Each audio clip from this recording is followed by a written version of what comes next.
बुलढाणा जिल्हा पोलीस दलातील 7 अधिकारी अंमलदार सेवानिवृत्त पोलीस अधीक्षकांच्या उपस्थितीत गौरव समारंभ.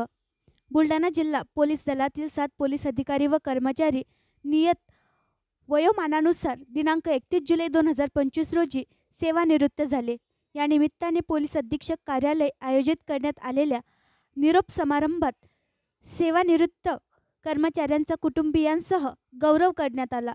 या समारंभात माननीय पोलीस अधीक्षक निलेश तांबे तसेच अप्पर पोलीस अधीक्षक अमोल गायकवाड यांच्या हस्ते सेवानिवृत्त अधिकाऱ्याला शाल श्रीफळ, पुष्पहार, सेवानिवृत्त प्रमाणपत्र, मोमेंटो, झाडाचे रोपटे, भेटवस्तू व साडी देऊन सन्मानित करण्यात आले. यावेळी अधिकाऱ्यांच्या भावी आयुष्यासाठी व उत्तम आरोग्यासाठी शुभेच्छा देण्यात आल्या. जिल्हा पोलीस दलातील पोलीस उपनिरीक्षक अनिल त्र्यंबक मिरगे